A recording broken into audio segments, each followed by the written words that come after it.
สุดท้ายบางปอนต่อគ្នាไงนี่មកបាញ់ពីសកម្មភាពពួកខ្ញុំទាំង3នាក់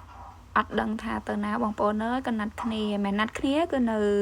កន្លែងស្នាក់នៅមួយគ្នាបន្ទប់គេងជុំគ្នាអញ្ចឹងណាអត់ដឹងធ្វើអីទេចេញពីធ្វើការចេញពីធ្វើការរួចក៏ងុយទឹករៀបចំខ្លួននាំគ្នាទៅចូលការ៉ាអូខេហើយសម្រាប់ការ៉ាអូខេនៅនេះបងប្អូនខ្ញុំប្រើកាក់ខ្វាញ់នូរ៉េប៉ាំង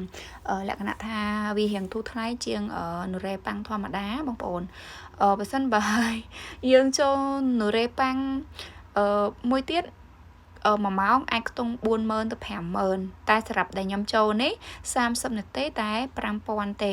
ហើយ1ម៉ោងតែ 10000 ទេក៏ប៉ុន្តែវារៀងពិបាកតិចបងប្អូនវាអត់ដូចនៅស្រុកខ្មែរយើងមានជាមួយនឹងគេហៅថាគេហៅអេក្រង់ touch screen ឬក៏យើងហៅថា computer ខាង system គេគឺអត់មានទេគឺវាយរបៀបដូចtele ចឹងចុចជាអក្សរកូរ៉េហើយអត់មានដូរអក្សរវារៀងពិបាកប្រើប្រាស់ជាងនៅស្រុកខ្មែរយើងបើសិនបើនៅស្រុកខ្មែរគឺងាយស្រួលប្រើជាងហើយមើលទៅសកម្មភាពខ្ញុំឡើងសោចឥឡូវហ្នឹងគឺចេញមកខាងក្រៅនេះមិនចេញខាងក្រៅទេគឺពួកខ្ញុំដើរទៅរនូរ៉េប៉ាំងហ្នឹងបងប្អូនពួកអីបើសិនបើយើងអត់ដឹងកន្លែងយើងចូលនូរ៉េប៉ាំងធម្មតាគឺវាថ្លៃបងប្អូនទាំងអស់គ្នាយើងរនូរ៉េណាដែលវាធូរថ្លៃអញ្ចឹងណាពួកអីយើងអត់សូវមានសមត្ថភាពហាទេអានេះខ្ញុំកំពុងនិយាយថាខ្ញុំដើរទៅរកការ៉ាអូខេដើម្បីច្រៀងអញ្ចឹងហើយអ្នកនរគ្នានេះខ្ញុំដើរឆ្លងផ្លូវឆ្លងកាត់មកផ្លូវនឹងមួយ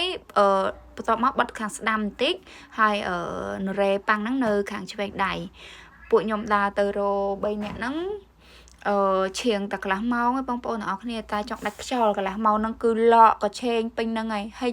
ទ្រាំតែរកន្លែងចុចបិទចម្រៀងឃើញអូយលោកអើយសាច់